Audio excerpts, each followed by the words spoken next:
કેમ છો મિત્રો? સ્વાગત છે તમારું અમારી ચેનલ કૃષ્ણ આવી પર. આજે આપણે જાણીશું કે દુનિયામાં સૌથી ઊંચું શિખર તો એવરેસ્ટ છે, તો પછી કૈલાસ પર્વત પર કેમ કોઈ નથી ચડી શકતું? થોડા સમય પહેલા કૈલાસ પર્વત પર આકાર ન બનવાના સમાચાર ચર્ચામાં હતા. આ પર્વત વિશે ઘણા રહસ્યો છે, જ્યાં લોકો વિશ્વના સૌથી ઊંચા શિખર એવરેસ્ટ પર ચડે છે, પરંતુ કૈલાસ પર્વત કેમ નથી?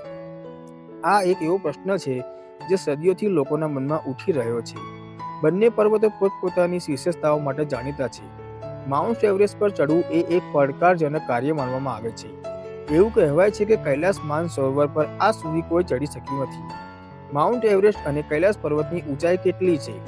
તમને જણાવી દઈએ કે માઉન્ટ એવરેસ્ટની ઊંચાઈ 8,848.86 મીટર છે, જ્યારે કૈલાસ પર્વતની ઊંચાઈ 6,638 મીટર છે. જ્યાં માઉન્ટ એવરેસ્ટ વિશ્વનો સૌથી ઊંચો પર્વત છે, તે જ સમયે કૈલાસ પર્વત હિમાલયના સૌથી ઊંચા ભાગોમાંથી એક છે. કૈલાસ પર્વત તિબેટના દક્ષિણ પશ્ચિમમાં છે.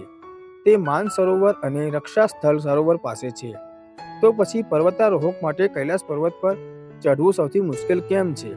અમને જણાવો, શું સમસ્યાઓ છે? કૈલાસ પર્વતની ઊંચાઈ લગભગ 6,638 મીટર છે, જે એવરેસ્ટ કરતાં ઓછી છે, પરંતુ તે ચડવું ખૂબ મુશ્કેલ છે.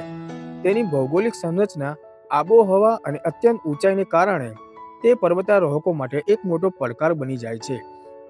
કૈલાસ પર્વત પર ચડવું ઘણીવાર હિમવર્ષા અને તીવ્ર પવન સાથે હોય છે, જે તેને વધુ જોખમી બનાવે છે. તદુપરાંત વિસ્તારની કુદરતી લાક્ષણિકતાઓ અને ખડકોની રચનાઓ પણ ચઢાણ મુશ્કેલ બનાવે છે. આ ધાર્મિક મહત્વ છે. કૈલાસ પર્વતનું ધાર્મિક મહત્વ ઘણું ઊંડું છે. હિન્દુ ધર્મમાં તેને ભગવાન શિવનો વાસ માનવામાં આવે છે. વધુમાં બૌદ્ધ ધર્મમાં તેને કાંતા તરીકે પૂજવામાં આવે છે. જૈન ધર્મમાં અનુયાયીઓ પણ તેને પવિત્ર સ્થાન માને છે.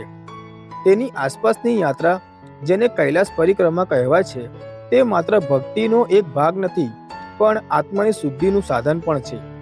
ધાર્મિક માન્યતાઓને કારણે તેને અવિનાશી પર્વત માનવામાં આવે છે, અને તેથી જ કોઈ તેના પર ચડવાની હિંમત કરતું નથી. ઘણા માનસિક અને શારીરિક પડકારો છે. કૈલાસ પર્વત પર ચડવાનું બીજું મહત્વનું પાસું માનસિક તૈયારી છે.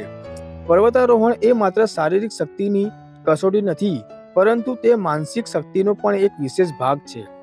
કૈલાસ પર્વત પર ચડવા માટે વ્યક્તિએ માત્ર શારીરિક રીતે જ ફિટ નહીં, પરંતુ તેણે માનસિક રીતે પણ તૈયાર હોવું જોઈએ.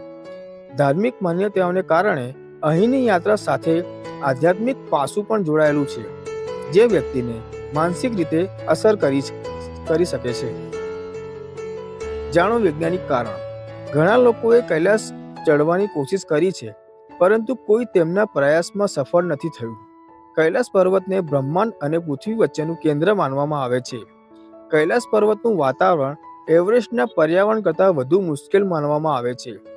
વૈજ્ઞાનિકો અનુસાર કૈલાસ પર્વત પર ચુંબકીય ક્ષેત્ર વધુ સક્રિય છે, જેના કારણે તેનું વાતાવરણ અન્ય કોઈ સ્થાનના વાતાવરણથી અલગ દેખાય છે, અને તેના કારણે તેનું ચઢાણ વધુ મુશ્કેલ બને છે. કૈલાસ પર્વત પર અત્યાર સુધી કોણ ચઢી શક્યું છે? જાણવા જેવું.